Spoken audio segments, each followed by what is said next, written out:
আমরা তো জানি জন্মদিন উদযাপন করা জায়েজ নেই, কিন্তু আমরা দেখলাম বন্যা দুর্গত ক্যাম্পে শিশুর জন্ম উপলক্ষে আসন্না ফাউন্ডেশন ভালো খাবারের আয়োজন করেছে। এটা কিভাবে জায়েজ হতে পারে? শনিবার আর বুধবার নাকি নখ কাটা যায় না, এটা কি সত্য? ঘুমানোর জায়গায় নামাজ পড়লে নামাজ হবে কিনা? ভাদ্র মাসে মেয়ে বিয়ে দিলে অমঙ্গল হয় বলে গ্রামাঞ্চলে শোনা যায়, এটা কি সঠিক? আমাদের এলাকায় কিছু মানুষ বলে কবরে মাটি দিলে তিনি 3 মুষ্টি দিতে হবে, এর কম দেওয়া যাবে না, এটা কি ঠিক? 4 রাকাত নামাজ ভুলে 3 রাকাত পড়ে সালাম ফিরিয়ে ফেললে করণীয় কি? কোনো মহিলা অন্তঃসত্ত্বা থাকা অবস্থায় তার কোনো আত্মীয় মারা গেলে তাকে দেখতে দেওয়া হয় না, এতে নাকি মৃত ব্যক্তির কষ্ট হয়। আসলে কি অন্তঃসত্ত্বা অবস্থায় মৃত ব্যক্তিকে দেখার পরে নিষেধাজ্ঞা আছে? জোহরের সুন্নতের 3য় রাকাতে থাকা অবস্থায় জামাত শুরু হয়ে গেলে করণীয় কি? চলুন তাহলে আর বিলম্ব না করে আমরা প্রশ্নোত্তর আলোকিত প্রবেশ করি। আমাতুল্লাহ আফরোজ আপনি লিখেছেন শনিবার আর বুধবার নাকি নখ কাটা যায় না, এটা কি সত্য? নখ কাটার নির্দিষ্ট কোনো দিনক্ষণ নাই যে এই সময় নখ কাটতে হবে বা এই সময় নখ কাটা যাবে না। সারা সপ্তাহের যে কোনো সময় যে কোনো দিন রাতে দিনে আপনি নখ কাটতে পারবেন। শুক্রবার নখ কাটাকে কেউ কেউ মুস্তাহাব বলেছেন, কোন সালাফের আমল রয়েছে। এর বাইরে আসলে এটাকে সুন্নাহ বা ওই দিনই কাটতে হবে এমন কোনো বাধ্যবাধকতা নেই, আর নিষেধাজ্ঞা তো কোনো দিনের জন্যই নাই। বিদায় শনিবার বুধবারে নখ কাটা যাবে না মর্মে কথা যদি কেউ বলে থাকেন, সেটি নিছকই কুসংস্কার এবং দলিলবিহীন একটি কথা। এমনি আমজাদ হোসেন আপনি লিখেছেন ঘুমানোর জায়গায় নামাজ পড়লে নামাজ হবে কিনা? যে জায়গাটা আপনি ঘুমিয়ে থাকেন বা শুয়ে থাকেন বা যেটা আপনার শোবার ঘর, শোয়ার জায়গা, সেখানে নামাজ পড়েছেন, যদি পবিত্র হয়, পাক হয়, নামাজ হয়ে যাবে, কোনো অসুবিধা নেই। তবে নামাজের যাতে মনোযোগ থাকে সেরকম জায়গা থাকা উচিত। ধরুন সেখানে ঘুমানোর জায়গা, সেখানে হয়তো কালারফুল নানা বিছানা আছে, সেটা আপনার মনোযোগ নষ্ট হতে পারে। এরকম হলে সেখানে বিছানা বিছিয়ে নেবেন, জানামাজ বিছিয়ে নেবেন বা এমন কিছু বিছিয়ে নেবেন যে আপনার মনোযোগকে নষ্ট না করে। এমডি মুস্তাফিজুর রহমান লিখেছেন তেলাওয়াতের সেজদার বিধান কি? যদি সেজদা না করা হয় তাহলে কি গুনাহ হবে? ভাই মুস্তাফিজুর রহমান, তেলাওয়াতের সেজদা দেওয়া ওয়াজিব। আপনি কোরআন কারীমের সেজদার যে আয়াতগুলোতে সেজদা বিষয়ক নির্দেশনা রয়েছে এবং তার পাশে সেজদা লেখা আছে, এগুলো তেলাওয়াত করলে আপনাকে সেজদা দিতে হবে। আর সেজদা যদি আপনি না করেন, যেহেতু ওয়াজিব, অতএব ওয়াজিব তরকের গুনাহ হবে। জান্নাতুল ফেরদাউস লিখেছেন কোনো মহিলা অন্তঃসত্ত্বা থাকা অবস্থায় তার কোনো আত্মীয় মারা গেলে তাকে দেখতে দেওয়া হয় না, এতে নাকি মৃত ব্যক্তির কষ্ট হয়। আসলে কি অন্তঃসত্ত্বা অবস্থায় মৃত ব্যক্তিকে দেখার পরে নিষেধাজ্ঞা আছে?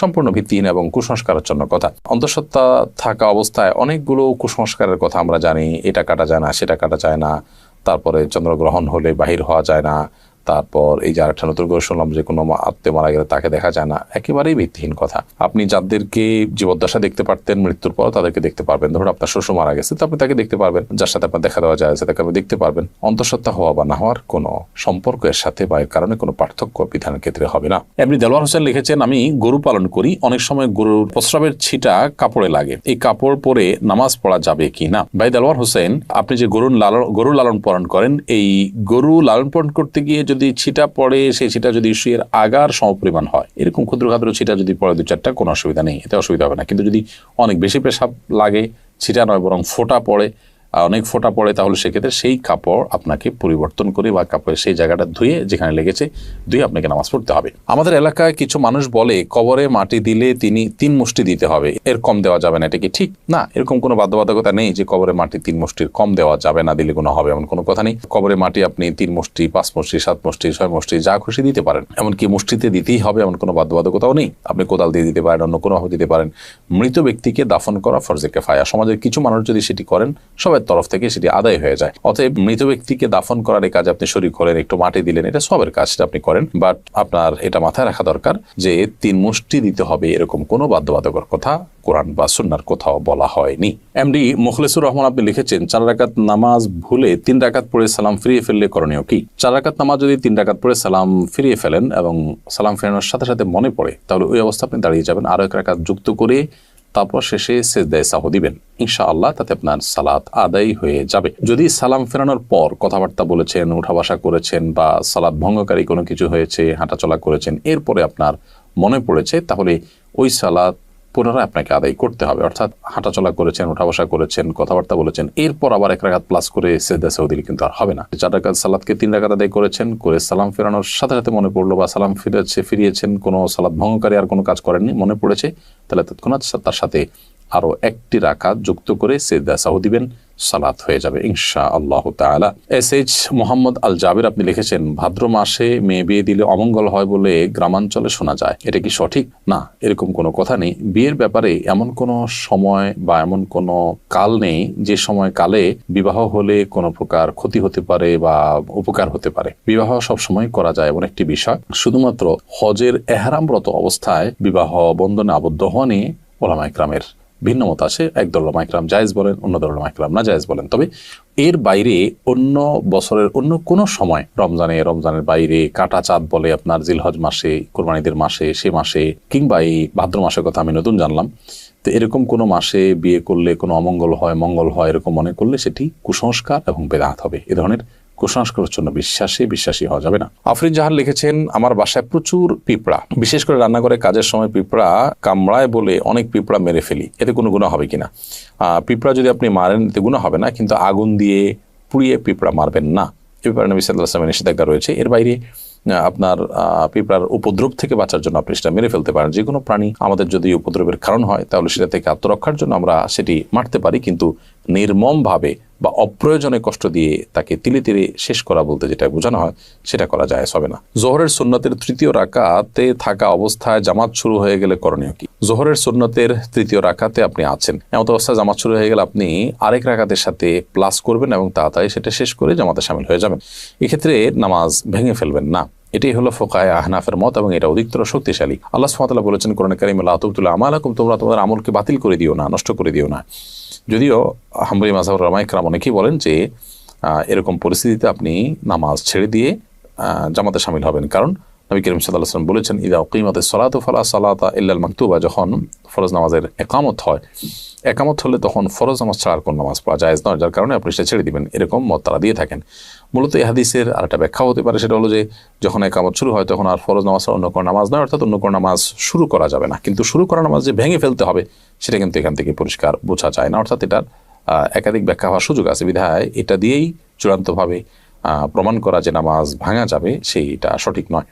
হাসানুল সিয়াম আপনি লিখেছেন, শুনেছি কেউ নেশাগ্রস্ত হলে 40 দিন ইবাদত কবুল হয় না। এখন প্রশ্ন হলো, কেউ নেশা করার পর 40 দিন না হওয়ার আগেই যদি তার ভুল বুঝতে পারে এবং তওবা করে ফিরে আসতে চায়, তবে কি সে ইবাদত করতে পারবে? প্রথম কথা হলো, ইবাদত তো করতেই হবে তাকে। পারবে মানে কি? ইবাদত করতে শুধু পারবে না, ইবাদত করাটা তার জন্য আবশ্যক। 40 দিন ইবাদত কবুল হবে না এই ভেবে তিনি যদি 40 দিন নামাজ পড়া বাদ দিয়ে রাখেন তাহলে তো ডাবল গুনাহ হবে তার। কবুল না হওয়ার দুইটা অর্থ আছে। একটা অর্থ হলো যে বিশুদ্ধই হবে না, আরেকটা হলো যে ইবাদত করেছেন সেটা কাগজে কলমে বিশুদ্ধ হয়েছে, বাট আল্লাহ তাআলার কাছে সেটা অ্যাকসেপ্টেবল হবে না। তো এখানে নেশাগ্রস্ত হলে 40 দিন ইবাদত কবুল হবে না মানে দ্বিতীয়টা উদ্দেশ্য, অর্থাৎ আপনি সঠিকভাবে যথাযথভাবে করে থাকলে আপনার নামাজ হয়ে গেছে, বাট আল্লাহর কাছে সেটা কাউন্টেবল হবে না, অ্যাকসেপ্টেবল হবে না। এখন প্রশ্ন উঠতে পারে, আল্লাহর কাছে অ্যাকসেপ্টেবল না হলে করে লাভ কি? উত্তর হবে যে আপনি করে দায়মুক্ত হলেন, অন্তত আপনাকে আল্লাহ নির্দেশ করেছেন, নির্দেশ পালন করেছেন, সে কাজটা অন্তত হয়েছে। আল্লাহ কবুল কি করলেন না সেটা তো আরেকটা বিষয়। তো এই জন্য এরকম পরিস্থিতিতে নামাজ বা অন্যান্য ইবাদতগুলো আমাদের ঠিক অব্যাহত রাখতে হবে। আমরা তো জানি জন্মদিন উদযাপন করা জায়েজ নেই, কিন্তু আমরা দেখলাম বন্যা দুর্গত ক্যাম্পে শিশুর জন্ম উপলক্ষে আসন্না ফাউন্ডেশন ভালো খাবারের আয়োজন করেছে। এটা কিভাবে জায়েজ হতে পারে? দেখুন, প্রথম কথা হলো যে শিশুর জন্মের দিনটি, যে দিনে সে জন্মগ্রহণ করেছে, এই দিনটিতে বাবা মা, আত্মীয় স্বজন সবাই আনন্দিত, এবং সেই দিনে আনন্দিত হয়ে তারা যদি ভালো খাবার খান, মিষ্টি কিনেন, এটা না জায়েজ পৃথিবীতে কেউ কোনোদিনই বলেনি। শিশুর জন্মের দিনে ভালো খাবার ব্যবস্থা করা আর প্রতি বছর জন্মদিন উদযাপন করা, কেক, মোমবাতি সহ, যেগুলোর প্রত্যেকটার আলাদা আলাদা ধর্মীয় ব্যাখ্যা আছে। কেক কেন ব্যবহার হয় জন্মদিনে, অন্য কোনো কিছু থাকতে কেক কেন, মোমবাতি কেন জ্বালানো হয়, এগুলো নিয়ে আপনি যদি একটু সোশ্যাল মিডিয়াতে অথবা আপনি গুগলে যদি সার্চ করেন তাহলে দেখতে পারবেন যে এর পেছনের রহস্যগুলো কি। অতএব ওই জিনিসগুলো একটা, আর জন্ম হয়েছে শিশুর, সে উপলক্ষে ওই দিনে মিষ্টি খেলেন, ভালো রান্না করলেন, যে কোনো আনন্দের ঘটনাকে কেন্দ্র করেই তো আমরা ভালো কিছু খাই, সেটাকে পৃথিবীর কোনো আলেম মানে নাজায়েজ বলেননি। দুটিকে যদি আমরা গুলিয়ে ফেলি তাহলে তো ভুল হবে, এবং সেই সাথে এটাকে কেউ ইবাদত শরিয়ার কাজও মনে করছে না। দুইটা জিনিস এখানে। জন্ম দিবস উদযাপন যেটি বছর বছর হয়ে থাকে, সেখানে যে সমস্ত আইটেমের প্রয়োজন হয় সেগুলো অগ্নিপূজকদের বিভিন্ন বিশ্বাস থেকে এসেছে, তাদের কৃষ্টি বা কালচার। আর যে কোনো আনন্দের বা যে কোনো সুখের কোনো ঘটনা আসলে তখন খুশি হয়ে নিজেরা ভালো কিছু খাওয়া বা খাওয়ানো, সেটাকে পৃথিবীতে কেউ নাজায়েজ বলেনি, এবং দুটি কখনো এক জিনিস নয়। এই পার্থক্যটা আমাদের করতে হবে।